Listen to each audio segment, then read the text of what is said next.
Hola, buen día. Bienvenidos a la temática sobre cómo redactar párrafos y oraciones con claridad y coherencia. Dije que un párrafo debe estar conformado por entre 3 y 7 oraciones y enunciados, en la medida de lo posible breves, directos y concisos, pero sobre todo coherentes.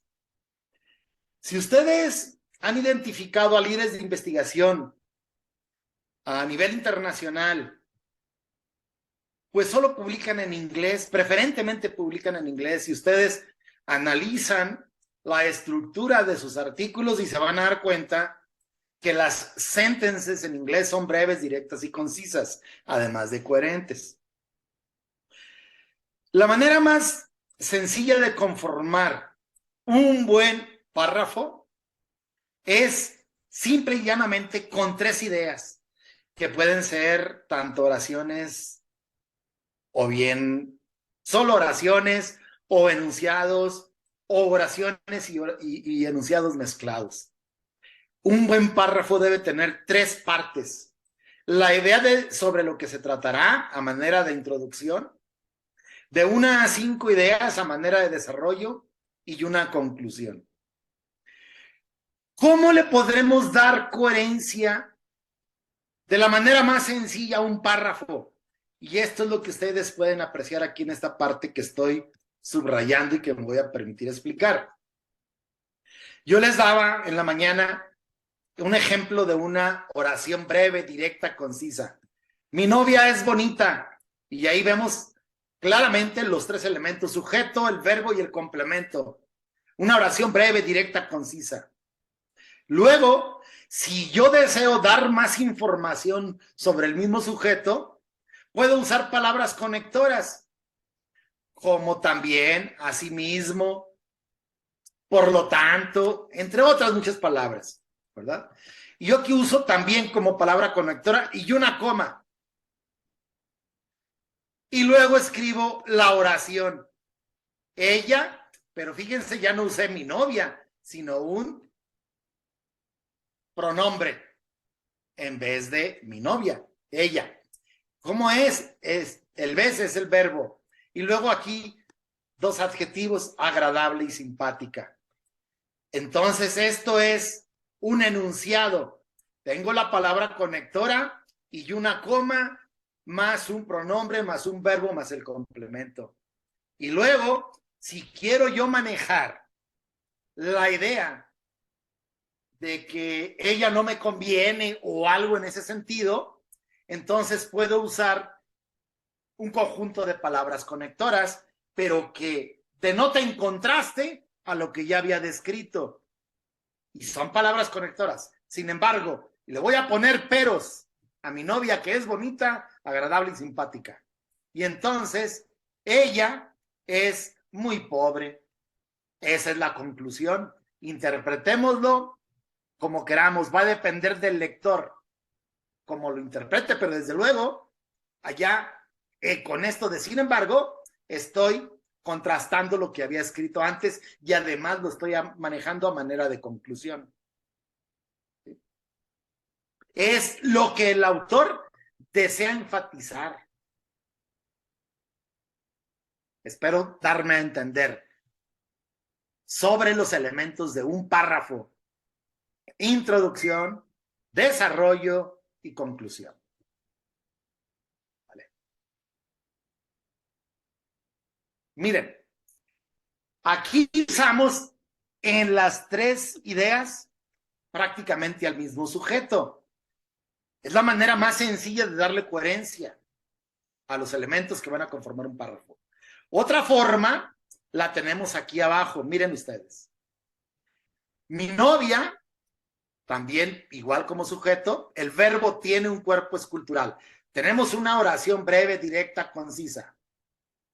Y luego, fíjense bien cómo aquí cuerpo como sustantivo o cuerpo escultural como sustantivo y adjetivo, que está en el complemento de la primera oración, lo puedo usar como sujeto en la siguiente oración, pero con un pronombre posesivo. su cuerpo. Si digo su cuerpo escultural, me estoy refiriendo al cuerpo de quién?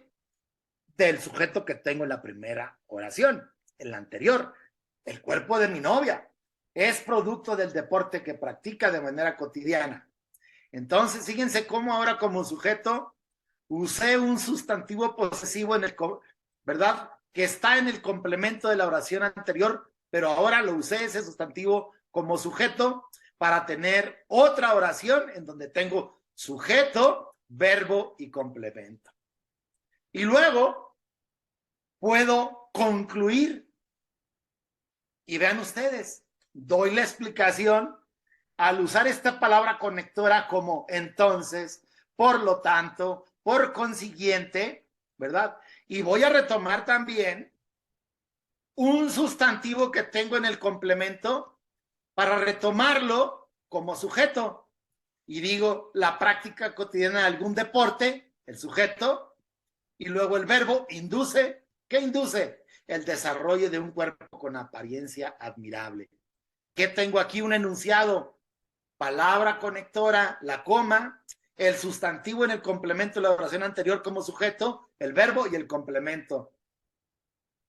Lo que el autor desea enfatizar es la conclusión, colegas. No se nos debe olvidar. Así es como se debe escribir. Ahora bien, aquí estuve yo ejemplificando enunciados con palabras conectoras al inicio, pero también podemos tener enunciados en donde al final de la oración yo puedo tener palabras complementarias, pero para que eso se convierta en un enunciado, ¿sale? Separados por comas. Entonces vean ustedes que yo puedo tener, por ejemplo, un párrafo conformado por una oración, un enunciado y una oración.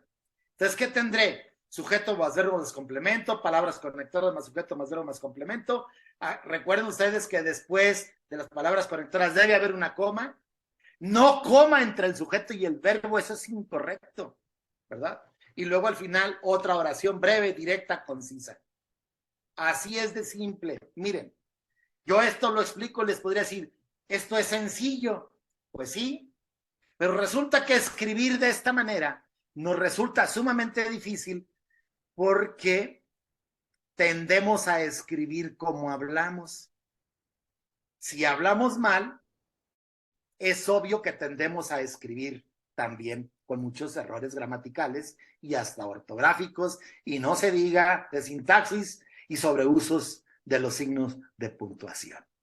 Miren, en resumen, la coherencia entre párrafos se puede lograr si se usan formas distintas para sustituir al sujeto para escribir oraciones y enunciados coherentes. Es decir, el uso del sujeto de la última oración enunciado como sujeto en la oración inicial del párrafo nuevo para darle coherencia a los párrafos, lo que yo les había comentado en la mañana.